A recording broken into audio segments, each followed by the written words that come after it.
Անոնից ելույթ կունենա խմբակցության ղեկավար Հայկ Կոնջորյանը։ Պարոն Խաչատրյան,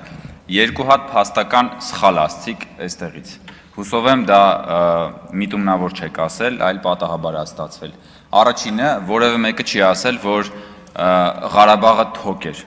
Ասվել է Ղարաբաղի հարցն էր թոք Հայաստանի վզին։ Դրանք շատ տարբեր բաներ են եւ այդ Ղարաբաղի հարցը թոք սարքելու ամենակարևոր ուրեմն գործող անձանցից մեկը եղել է ձեր ղեկավարը Ռոբերտ Քոչարյանը։ Ընդ որում, ումից որ այսօր ուրեմն դատախազությունը ապօրինի գույքի բռնագանձման մասին օրենքով պահանջվող հայցագինը մոտավորապես այնքան է, ինչքան որ հիմա պետությունը վարկ է վերցնում Ղարաբաղից տեղահանվածների բնակարանային խնդիրներն ապահովելու համար։ Պետությունը 250 միլիոն վարկ է վերցնում, որ Ղարաբաղից տեղահանվածների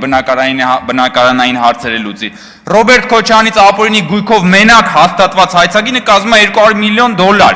Ղարաբաղից մեկ այլ, բայց ոչ բռնի տեղահանված Ռոբերտ Քոչարյանի, որը եկել է ու այստեղ դառել է դոլարային մուլտիմիլիոնատեր։ Բա մի հատ դրա մասին էլ խոսացեք, կամ ասում եք բանը, ես ասեցի, ասում եք պարոն Կոնջյանն ասեց, որ այնտեղ հեղաշրջում եղավ։ Ես այդպես չասեցի, ասեցի հեղաշրջում արեցիք, պարոն Խաչատրյան, եւ ձեր պատասխանատվության կտորը մի հանեք իմ խոսքից, որ գալիս եք եւ մեջբերում եք կառավարության ծրագիրը, այդ պահն էլ ֆիքսեք, որ դուք գնացիք եւ այնտեղ հեղաշրջում արեցիք, հետո լուծարեցիք Ղարաբաղը։ Հիմա էլ ասում եք, որ այդ հեղաշրջում արվողը դեմ չէր դրան։ Այսինքն դեմ չէիք, որ լուծարեիք հետո։ Սրա մասին եք խոսում։ Դուք ուրիշ բան ասեք, դուք ուրիշ բանի մասին խոսացեք, ո՞նց է ստացվել, որ Ռոբերտ Քոչարյանից պահանջում են մոտավորապես այնքան փող, ինչքան որ պետությունը վարկ է վերցնում, որ Ղարաբաղից տեղահանվածների բնակարանային խնդիրը լուծի։ 200 միլիոն այնտեղ, 250 միլիոն այնտեղ։ Դրա մասին խոսացեք, հարգելի գործընկերներ, թե չէ եկել եք բաներ եք, հեքիաթներ եք պատմում։